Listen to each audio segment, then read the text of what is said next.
Hello, everybody. This is Scott Roberts from Explore Scientific and the Explore Alliance. And, well, we've got the whole crew here.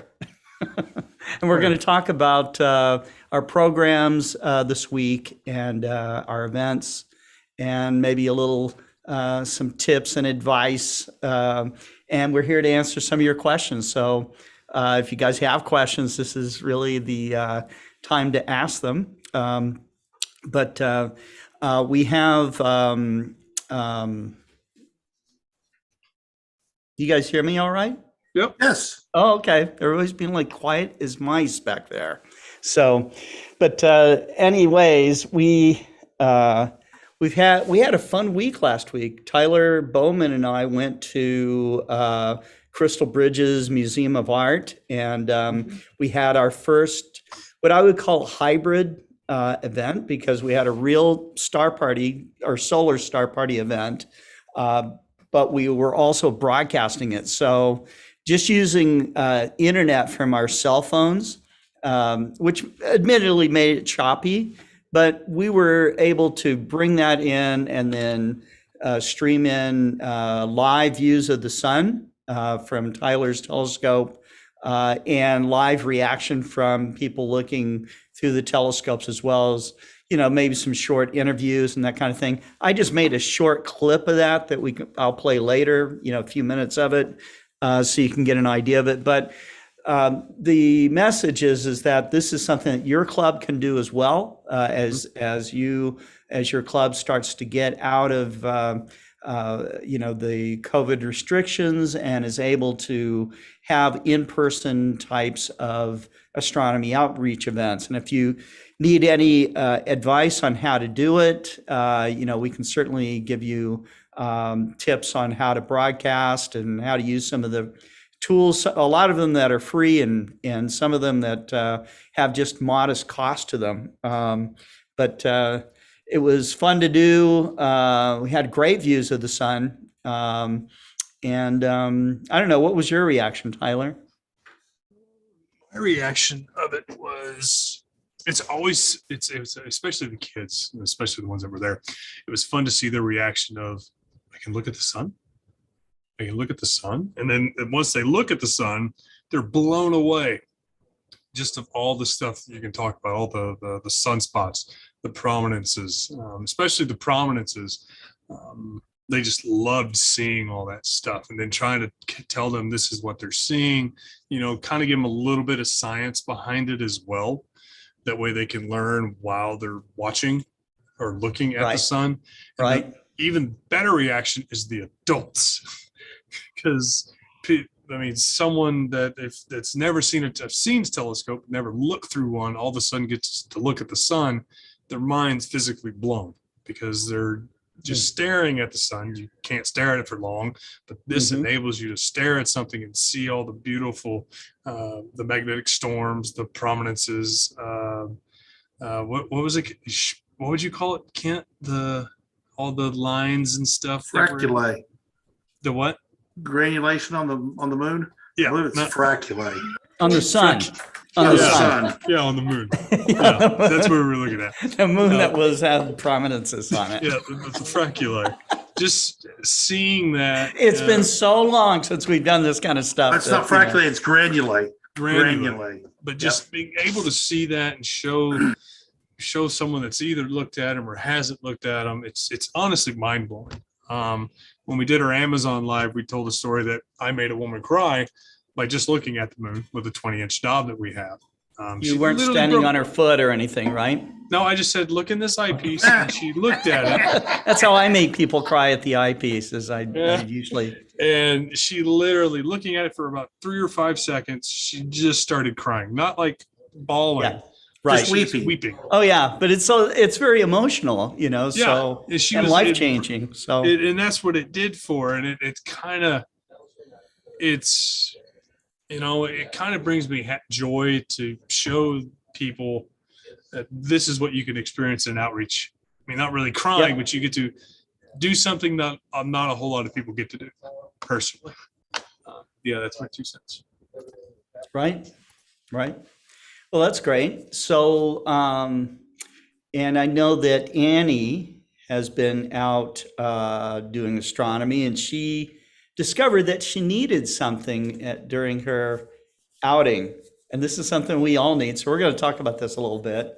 Um, Annie, what can you advise people out there that are getting into astronomy? Always have a toolbox available. That right Yeah. there is sage advice. Yes. Hammer, saw, that kind of thing. No, I'm just kidding. Hammer and saw. Hammering. Yeah. You're gonna hammer Chisel. a mirror. Router. What kind of tools would you actually bring, Annie? I learned the hard way Saturday that you need at least some Allen wrenches on site. What size Allen wrenches? What size? Testing is over for today. Some of them You are already itty tested me bitty twice ones, on you know? Amazon Live. So here's the deal. No, you need a full set of Allen wrenches, probably most likely, just to be safe.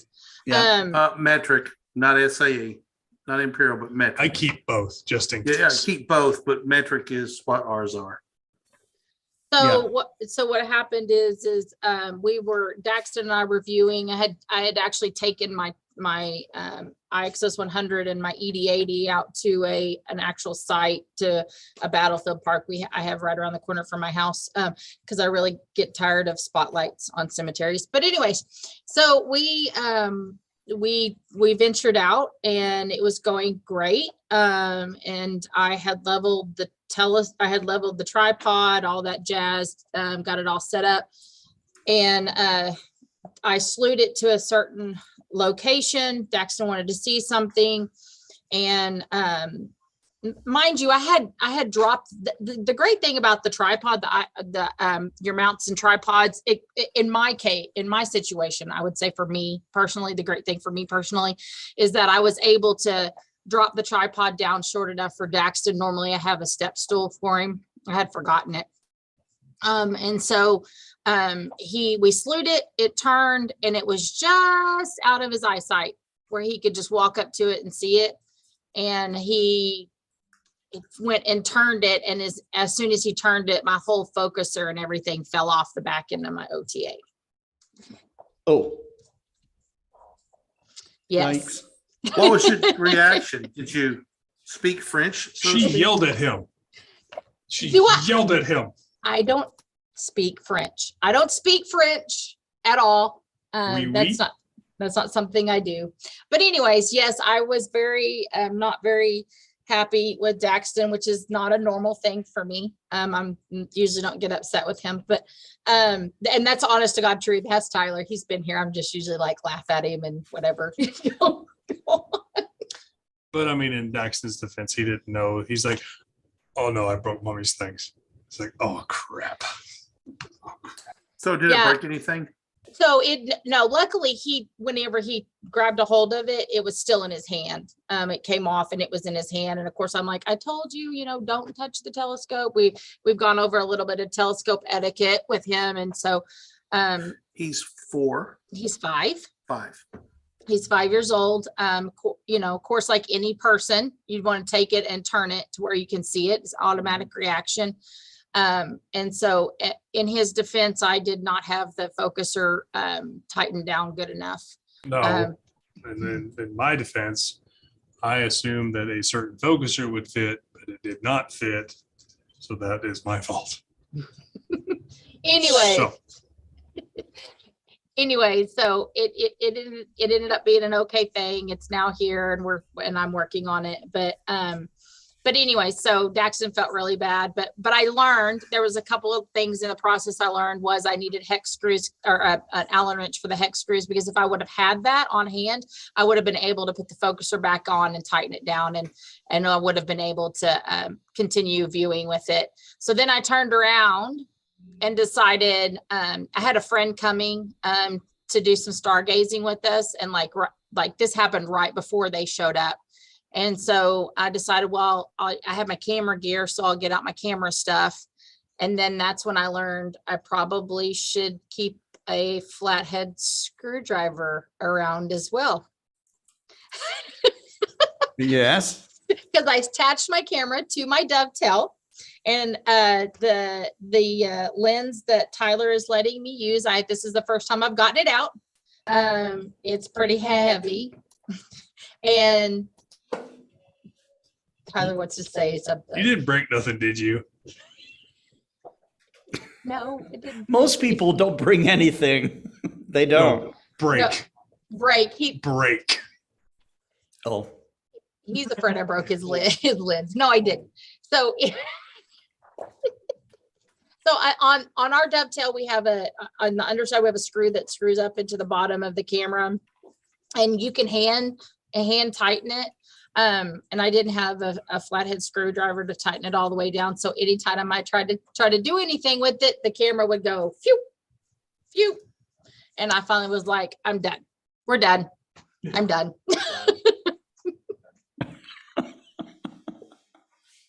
Jeff Wise says that one tool that you need to bring, this would probably be good for the people that look through your telescopes, Tyler, is Kleenex for tears.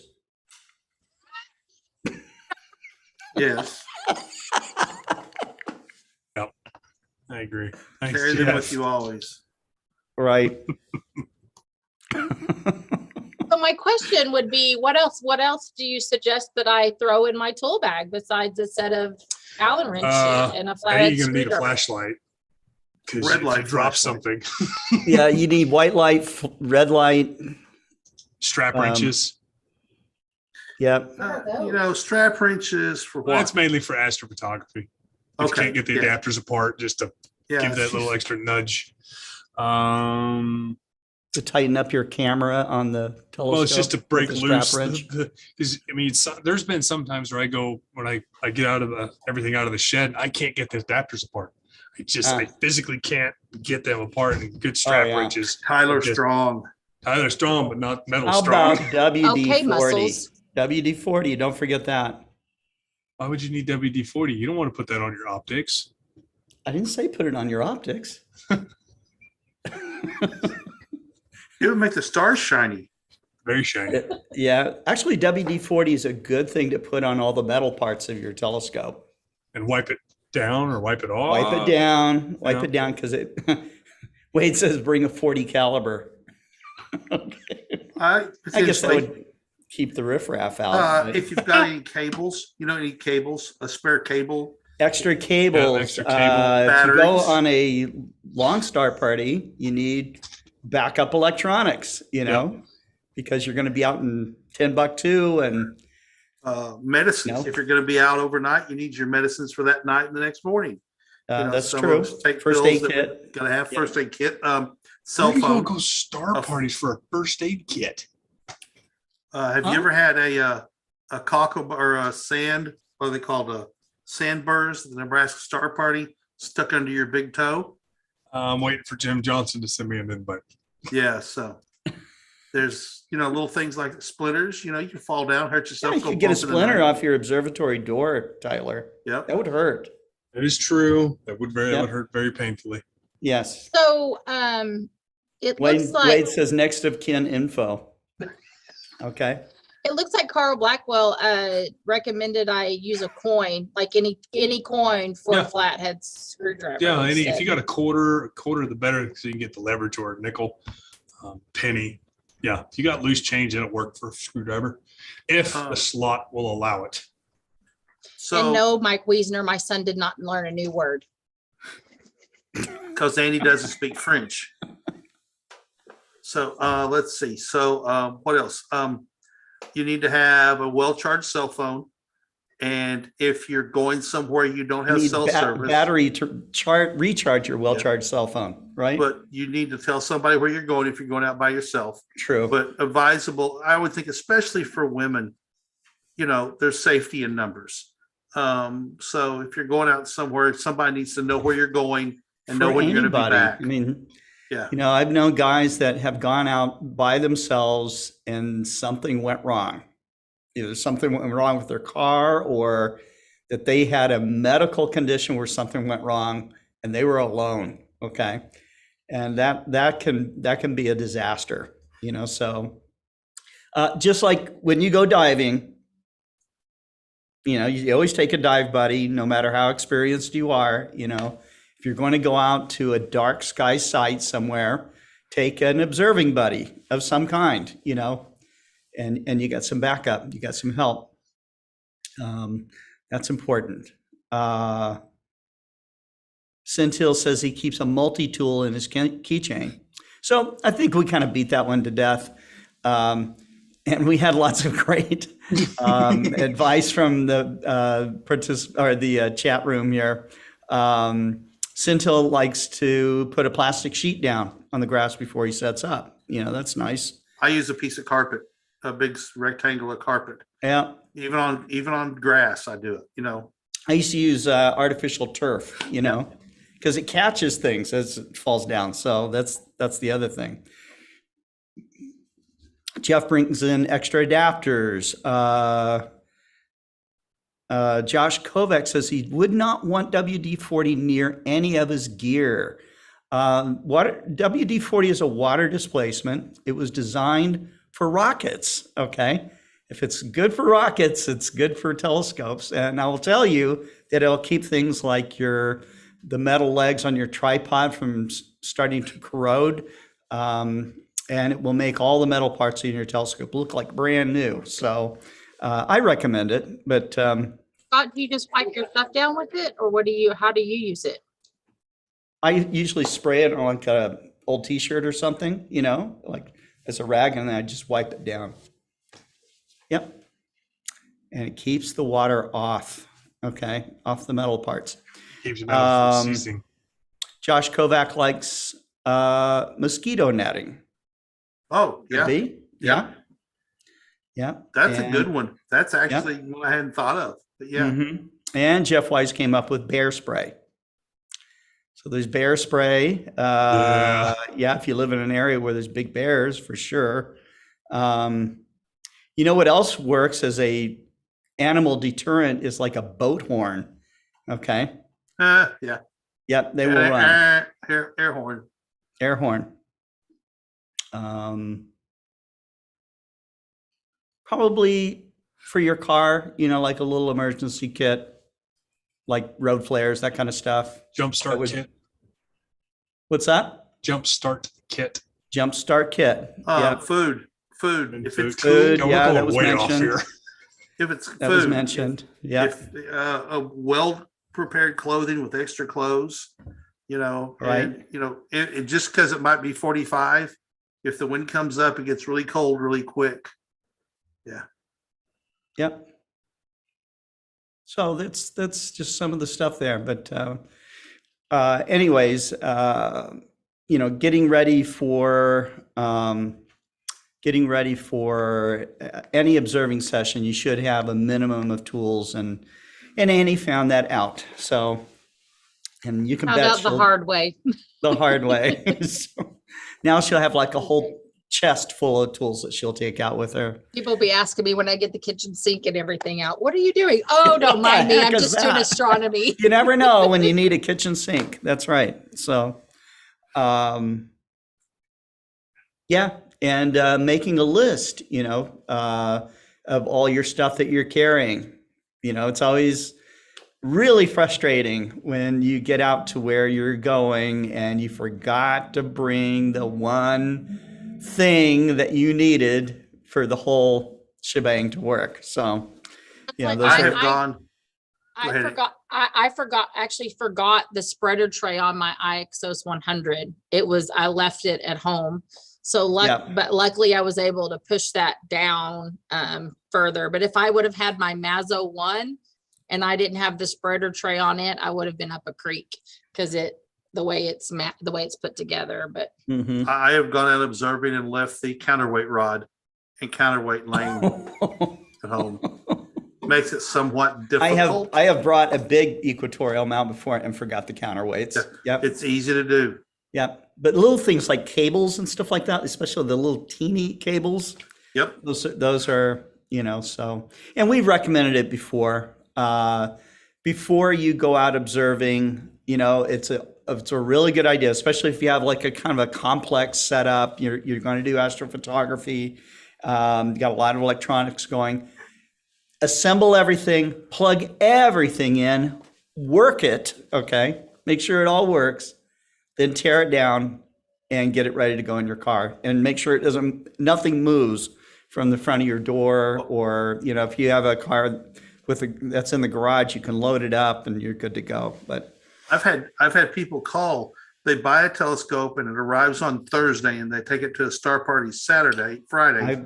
I've And been to Saturday- many star parties where the unopened box was Yep. brought to the star party, and then they started in the dark learning how to use it. It's like that is usually a recipe for disaster right there. So Yep. yeah, you want to assemble everything at home, test it all at home, check it out.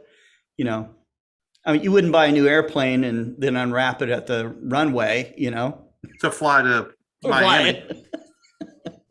Why not, Right? Scott? That sounds like an amazing adventure. It would be. It's hard to find airplanes like in wrapping or in boxes anymore.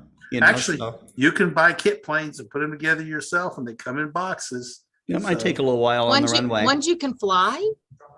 Yeah. Yeah. No way. Way. Called an Yes. RC plane. Look up. No. No, real get inside and fly at planes. Hang on.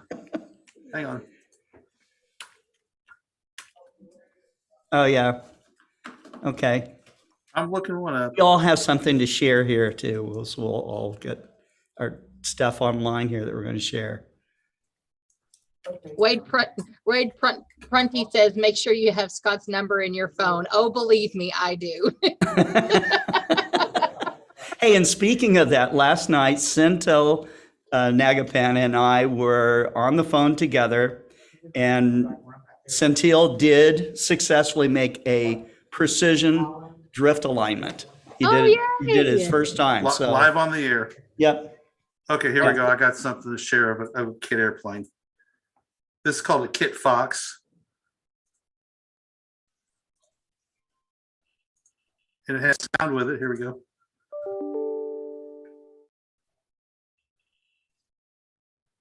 Building your own airplane is a satisfaction like no other. The first time the wheels come up off the ground and you're going on a first flight, it is simply remarkable. There's just no way to explain the feeling that you get.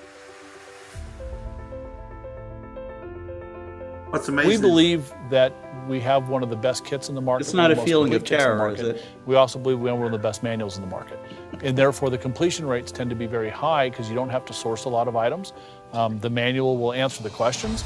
If the manual doesn't answer the questions, you pick up the phone. You're probably going to get myself or Deborah on the phone to answer those questions. We have an assembly manual. We don't really have a construction manual.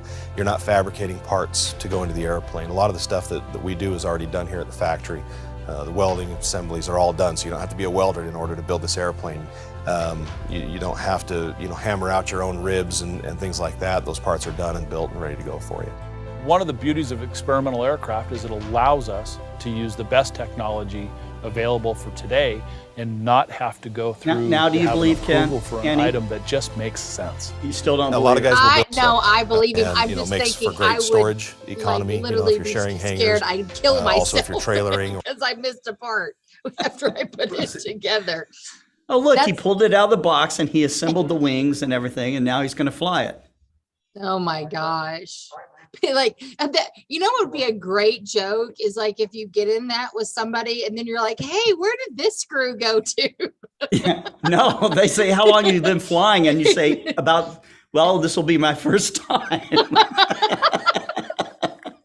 So somebody has to fly for the first time. That's true. That's true. Right? Harold Locke is asking me if my moon is one of my pictures. No, this moon behind me is one of our quality control employees, Heath. His name is Heath, and that is his picture Oh, yeah. that is behind me. So Yeah, he made a whole project out of that. That was pretty cool. Yep. mhm. It's a mosaic. Yes, as I it took a recall. lot of Mosaic, work. mhm. It took a lot Yeah. of work. So I Okay. stole it. So I'm going to share something here that I think was pretty fun. Wade Prunty showed this to me, and this is OnStarInsurance.com. And so I guess he was going to get some OnStar insurance, and it happens to be that the apparently the father and the son are looking through an an Explore Scientific ED-127 carbon fiber telescope on an Exos 2 mount. So They absolutely are. isn't that cool? Thank you, Wade. Thank you. That's cool. neat. That is neat. Yeah. Yeah. So these are just some of the things. I mean, you know, it's always fun to see your product picked for something like that. If you guys watched Star Trek movies, there was a once upon a time that Meade Instruments had a telescope chosen for, I can't remember what the movie was called, but they were learning how to fly at light speed. And so they modified, you couldn't tell it was a Meade telescope much anymore, but they modified a Meade scope in the movie. But, you know, if you worked in the business, you knew what it was. It's just kind of fun to see that stuff. So, but okay, let's get back to business here. Kent will be up tomorrow for First Light Chronicles and on the wing. And so what are you thinking, Kent? I think we're going to wing it. No, You're gonna wing it. Now you were on vacation, right? So yeah, and so I've not been. You know, I only have 200 emails left to go through. So you know, that's somebody was going through my orders, where orders come in at. But my personal email, nobody was going through. So working through it is a challenge because, you know, it just takes time, and trying to do my regular work and then 2 hours of live broadcasting today, it's a challenge. So I tried to call the person who's Kevin Shank, and haven't got a hold of him to verify that he's going to be on. We'll be looking at his fabulous mostly screech owl, but other birds as well that he takes at night and how he does it. Going to teach us a few things. That's what's on the agenda. If that didn't work out, we'll be doing more reader submissions. We've got a ton of them as well for On the Wing on Thursday. First Light Chronicles. I like seeing the viewer submissions. Not the I keep readers. saying reader. That's my lifetime career in newspapers is going to be difficult to newspaper, man. That's right. Rid of to change my ways. Eventually, I hope to do it. So, you know, I haven't thought about about First Light Chronicles yet. You know, we could highlight do it from the studio, the showroom, and show some of the Vixen products. I can see that Vixen label, right? It's that Vixen label or telescope over on your desk, you know. And we just got those in a couple of weeks ago, and haven't really spent any time with them learning the product line. And it's a very long product line. Is that a RC? A VC 200L, which is their so-called 6th order flat field Cassegrain telescope. It's an 8-inch, so but very, I mean, lightweight, precision. You're moving around like it's lightweight, and it is. It apparently. is. Yeah, it is lightweight. You know, so yeah, you can see the. There's the mirror back there. Yep. It's not a Schmidt. It's a Cassegrain. It's a straight Cassegrain. It's not a Schmidt. A Schmidt would have a tractor plate right there. So or a Maxitov or something. So you know, it's so a lot to learn. There's a very extensive product line. Yes. We have a line of stuff that we have in stock, and a whole bunch more products that are special order with no timeline of when they'll be available. So I think we'll maybe talk about Vixen just a little bit, but new product line to but a lot of stuff has come in stock at this point, so that's pretty cool. So we're the distributors of that. We are not. We didn't. I literally was looking, scrolling through Facebook and looking at some of the pages, and one person asked about a Vixen telescope, and another person, Abdul or Tariq, said Explore Scientific is, you know, he doesn't know if they bought or but is distributing those. And so I posted a comment that we're the distributor for the Americas, and we didn't buy them, or the brand. So it's independent brand, but we're handling distribution in the Americas. Available on our website or from any of our dealers as well. So out there, and what's in stock we have up on our website. Here's a question. Ken Noble wants to know, will the 60 millimeter extender tube work with the ED 102 Essentials telescope? Say that again. Will the 60 millimeter extension tube work with an ED 102 Essential Series telescope? That Tyler, would be the any FCD idea? one. Which extension tube? I know you said 60 millimeters. Will the but 60 millimeter extension tube? We Why don't wouldn't have it? one. We don't have a 60 millimeter. So I'm confused. Is We this have- one that you put into a draw tube? Or is this, I need more information. Okay, so Ken, give us a little bit more information there. The telescope comes with two draw tubes, either if it's the Essential Series, it comes with the 2-inch draw tubes. And if it's a It's a 2.5. It It's comes an with, FCD 100, it comes with a 2.5-inch. He's at, And he's Ken is asked- saying there is a 60 millimeter extension tube for Vixen. Oh, okay. We don't know if any of the Vixen adapters will translate over to Explore Scientific gear. we don't You know, they're made, Vixen gear is mostly designed and a lot of it is built in Japan. And, you know, completely separate manufacturing going on for Explore Scientific products. It's possible, but I wouldn't hold my breath on it. You know, so where I was going with it is our two extension tubes that come with it would be 65 millimeters long, if I'm remembering correctly. I've got a sheet somewhere. Tyler, or Annie, Yeah. in the working inch is 32 millimeters, Yep. 32.5 millimeters or something like that. Yep. So two of those are going to be 64 millimeters long, screwed on to the draw tube on the telescope. So the diameter and thread pitch are going to be the questions, and the chances of them being exactly Same. Or M54, M68 by 0.75 is going to be pretty slim, I would very think. slim. Yeah. Yep. But we don't know for sure. So No.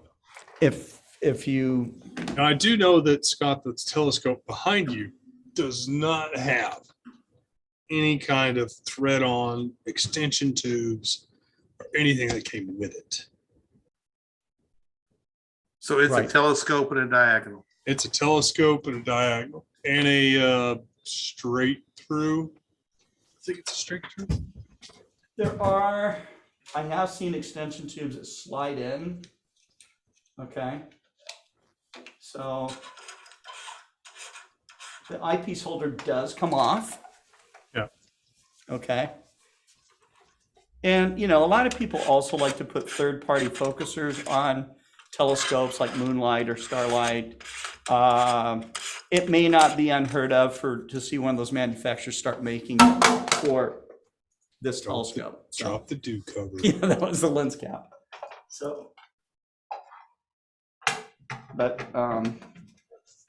it's nice, and the product has really beautiful fit and finish, and you know, so I mean, even down to things like the little rear dust cover with the little holder to pull it out. I mean, it's just very nicely thought out. So maybe some ideas for our own Explore Scientific product line in the future. Sputnik 4 is giving specs down to quite a bit of detail there. So there you go. Jim's Astro says, could you put an EAF on that Vixen scope? Question mark. I don't know. I got to see the bottom of that focuser that I could answer. Stand by. Okay.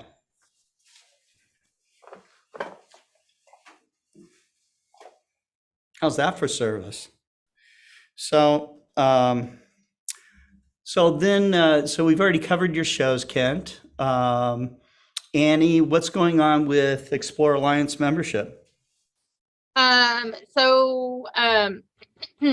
We are currently, you know, normally we have, there's Tyler, you know, It's just like walk through the know. fourth wall here. Yeah, to- well, I think it's funny that he left his lunch where everybody could see it. But anyways, so we you know, we usually talk, you know, we usually have like dibs and discounts and stuff on new product. Unfortunately, we don't have anything like that going on right now, but we do have stuff on, you know, membership is growing. I have been currently a little bit behind on it, so I apologize. If you haven't gotten a gift card, I'm trying my hardest to get those out as soon as possible. Lazy. But She's not lazy. listen, you went on vacation last week. I don't want to hear it. Yeah. You shush, trout fisherman. No, but it's growing and it's good. You know, I think we're at like almost 2,000 members. Is where we're at. So, which is it's fun. It's actually fun for me to see those numbers increasing and go. And so, but we have the calendar going still. I think I need to update it. I haven't been on it in a little bit. I was looking at it just before we got on. So the Alliance has the Explore Alliance, like our shows right now. I can't believe we're in April. I cannot believe that we're starting April. But we have our normal shows going on. Of course, NEAF was canceled. We have, wow, Scott, is it really our 91st Global Star Party coming up? No, that this soon? is today is our 88th Global Star Party. So Okay. I'll Let's cover see that here. a little bit. The 88th Global Star Party will have a lot of the regular people on, including David Levy will be on. Dave Eicher from Astronomy Magazine will be on. He has been going through this amazing series of minerals and crystals of planet Earth. So just a really awesome collection that guy has. Don Knabb will be on with us from the Astronomical League doing the door prizes. John Briggs, he is the new secretary of the Alliance of Historic Observatories, of which Explore Scientific is a charter member of. Way back, before COVID, I got to help arrange the initial meeting at Mount Wilson Observatory. And, it was a historic gathering of historic observatories. We had Lick Observatory and Griffith Park, and the Vatican Observatory was there. These are all directors from these observatories. Lowell Observatory was there. Who else? Palomar. And I know I'm missing one or two others. But we all gathered together. We arranged for coordination of what was going to be the first real collaborative effort between all these aging observatories to come up with ideas and stuff to help sustain them and to increase the awareness of what they provide to their local communities. And because they are, if you've ever been to like Yerkes Observatory, that's another one, Yerkes Observatory. It is so historic. You feel it when you're there, and once you understand the machine that you're looking at, really, you can draw a direct line from, the 40-inch refractor at Yerkes Observatory, which was, launched in the late 1800s, to the Apollo landing on the moon, and even to, present day space exploration. So, and the giant telescopes that are being built today. So it's just a lot of the problems that were worked out on how to use telescopes like that, massive telescopes, attach equipment like cameras and spectrographs onto them, and then to start to figure out what the celestial objects are made out of, how fast they're going, how fast the expansion rate of the universe is. So many questions were answered, and it seems like although we see new discoveries almost every week, it's like we're just scratching the tip of the iceberg on what's out there. So, but the old observatories do struggle for funds. They struggle for their relevance in today's society. And we know that, I mean, all you have to do is visit one to understand its relevance. You know, it's not only the history, but it's the current inspiration that these observatories provide. So, So Scott, it Yeah. makes me wonder, like, why do you think that is that they struggle so much? Like, what could people that are involved in astronomy do to help with that issue? Okay, so let's just take Yerkes for example. Okay, Uh-huh. Yerkes was supported the entire time from the University of Chicago. Okay, Mhm.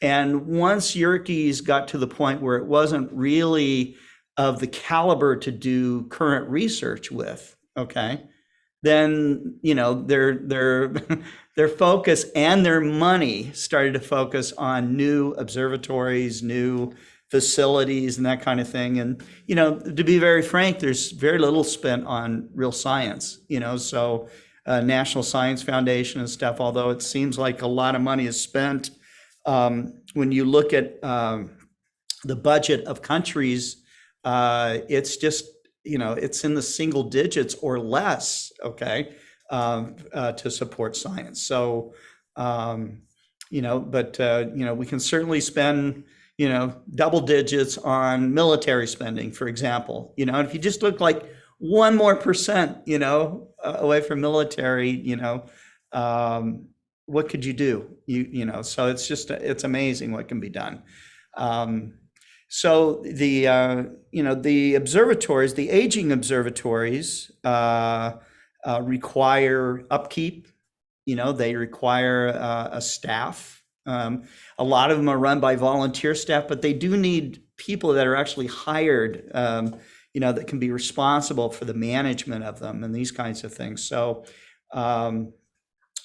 and you know, you take a school bus of kids with their parents to walk through the 100-inch at Mount Wilson, and you get to see the actual machine that discovered that the Andromeda Nebula was really an Andromeda galaxy, you know, and then if you're still lucky enough and arranged to do a night observing, you can look through it. And that's something that we're going to do at Explorer Alliance. We're going to go look through that historic telescope in September. Yep. So that's going to be really, really cool. You'll look through the same telescope and use the same telescope that Edwin Hubble used. So that's always good. And it's something that keeps, I think for any amateur astronomer, it keeps them very, very, it creates memories that they never forget. How can they support it? They can support it by joining the friends of those observatories. The alliance itself is still in its formative stages, and so there's no place to donate money to it right now. You know, so but the individual observatories that are in your state or in your region, yeah, they could definitely use you know, modest donation, you know, and they'll take that a long ways.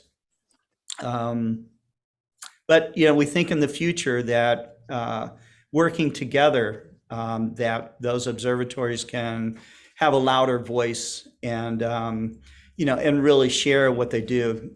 You know, I have been to events where there was like an orchestra playing, you know, in the dome, and you know, these kinds of things, and they're just incredibly memorable. And it really instills in you the importance of science and supporting science in general, you know, for future generations. So Yeah, Yep. definitely.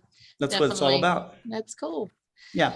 Yeah, so like So- Scott says, ahead. we have some things going on in the calendar. You said September, we're going to be do Mount Wilson Observatory. And so I think are you going to Oracle State Park as well sometime? We'll go to Oracle State Park. That happens between September 21st through the 25th. Mhm. Kent, you're going to the Nebraska Star Party. When is the Right. dates on that? July, hang on. July 24th to the 29th. Does that Yeah, sound right? 25th through the 29th. Okay. Right, yep. Correct. So Right. So I'll be up there with a trailer and RV, and my wife's gonna go, and so she'll be doing stuff with us. and we'll take some products with us and probably take the 20-inch Dob just for the fun of it. And we'll have some IXOS. I'll probably take a couple of IXOS 100s to loan to people to let them experience it. And we'll be having door prizes that we're going to donate as well. So that's always good. And they always have a great slate of door prizes from not just us, but lots of other vendors as well. So Nebraska is really dark. I mean, it's, let me show you where it is. If for people who haven't ever thought of, it's in the center of the country, you can pretty close, not a huge, terrible drive because it's in the middle of the country. Yeah, I'll never forget last year where I had a customer that her son bought her tickets or whatever to get in to that. And she called and wanted to buy binoculars for her and her son to be able to do some viewing. And so, but yeah, it's really neat because it is dark. It's from my understanding, right, Kent? It's so dark that you can just use your eye pretty much to. Oh, I mean, there we go. So it's Bordeaux class 1 with an SQM meter of 22. So that's as dark as it gets. That's as dark as far it as gets. that those meters go. So. Yeah. Wow. So to put in perspective, here's where it is. And it is probably the darkest location for us here in Northwest Arkansas, other than getting out in, even if you go out here in Western Oklahoma, it's still, let's just see. Yeah, it's going to be the same as going out in Western Oklahoma, out here at Kent now where the Okie-Tex Star Party is located. You just can't get any better than that. And it's really weird. You can see your shadow by the light of the Milky Way. Yeah, The Milky Way? the Milky Way. You can see a diffuse shadow. It's pretty cool.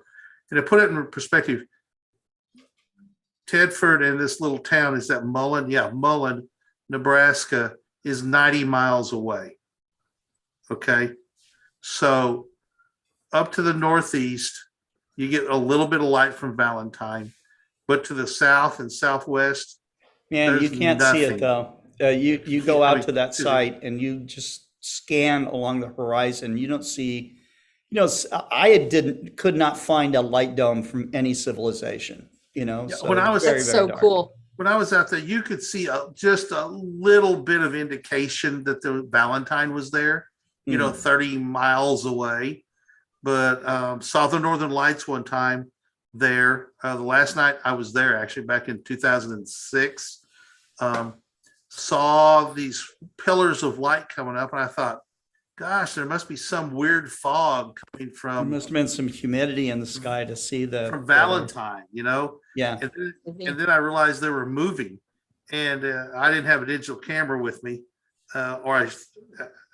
some people started taking pictures, and it was clearly aurora. You couldn't see color; it just looked white. Oh, But with a camera, you could see color real quick with a digital camera, and it was pretty cool to see aurora, in the summertime at Merritt Reservoir. So a great place to go. It's a drive for if 1 day, 2 day drive.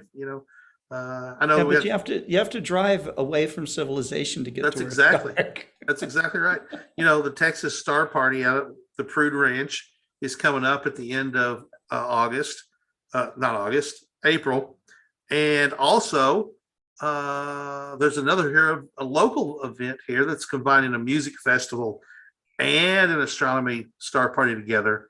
A thing called Stars and Sauce, which is Tyler and I are the lead stars part of Stars and Sauce. It's an astronomy event and country, bluegrass, indie rock music festival that's basically going to go on 24 hours a day from Thursday through Sunday night or Saturday night into Sunday morning, and astronomy all night and astronomy all day on Friday and Saturday nights. So it'll be quite an adventure. We're hoping it's great weather. April in Arkansas can be humid, rainy, cloudy potentially, but definitely looking to be a good time event out there. I'm sure Scott will show up as well. We've got some volunteers from Sugar Creek Astronomical Society.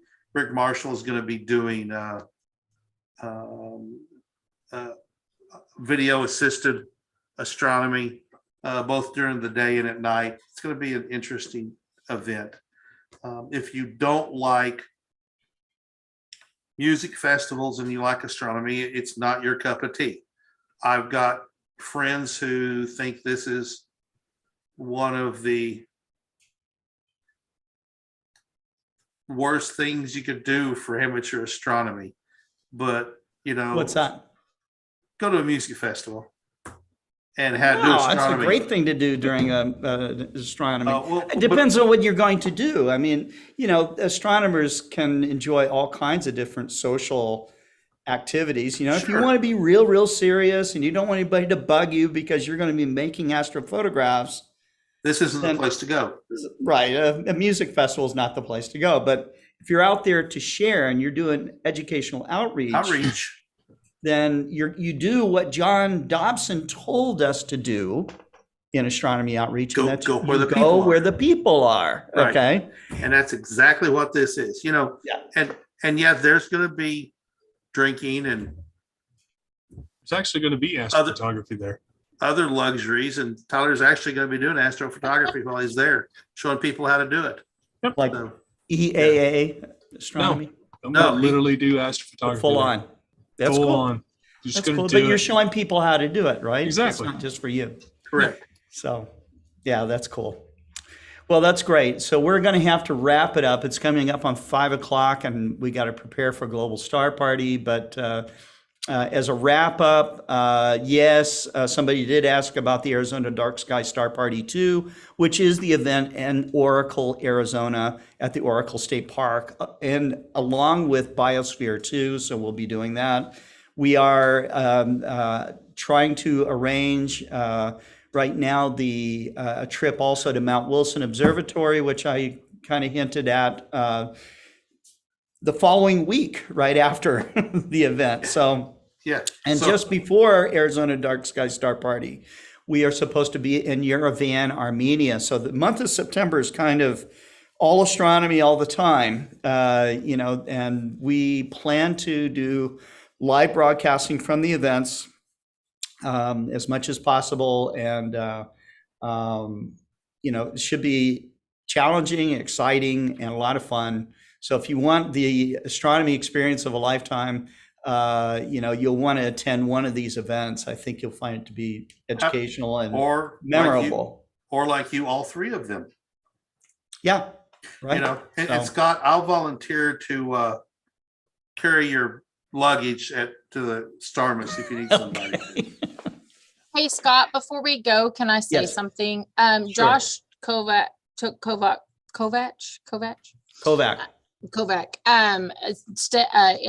in the thread asked about his Alliance membership and upgrade, and it has been upgraded. It's just in a different system than our regular reoccurring membership. So I do have it updated. So I wanted to let him know that. So. Excellent. Okay. All right, guys. Well, we will see you in about 1 hour, right on these channels that you're watching on right now. And it's the 88th Global Star Party. Again, you know, I started to highlight about the Alliance of Historic Observatories. We'll also have Kevin Schindler from Lowell Observatory is going to be there. Young Navin Senthil Kumar will be giving a presentation with his special guest. Adrian Bradley doing his nightscapes. Marcello Souza will be back on with us. Gary Palmer, you know, with Mastering Image Processing. Dan Higgins from Astroworld TV and guest. Matthias Schmidt, who's created a new program in Zion National Park called Stargazing Zion. He's going to be on with us.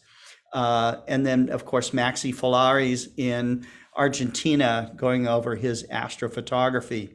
So that's the program, and it should be a lot of fun.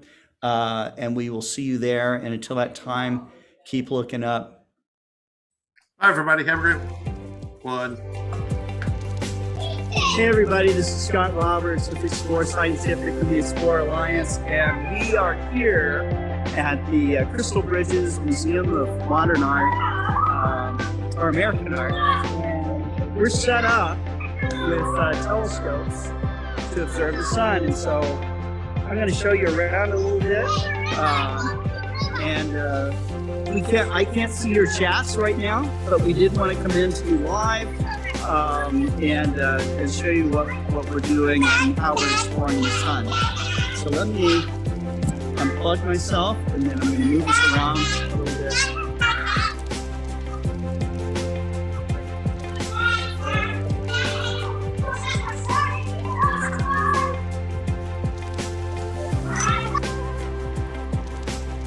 You can see our telescopes here. We've got, on this one, I have a Launch Solar Systems H alpha filters. And we are with the Sugar Creek Astronomical Society. And they are set up here with some light solar filters. There's a big Dobsonian here. And then this really cool sun spotter device, okay? Right? And so this thing works, it's taking the image, projecting it, reflecting it, and bringing it down here to a piece of paper, actually, where you could mark out where the sunspots are. So that's a lot of fun. But, it's great to do astronomy outreach, and it's fun to stream some of this stuff live. You can see we got some kids over here getting their first look ever at the sun, so that's really awesome.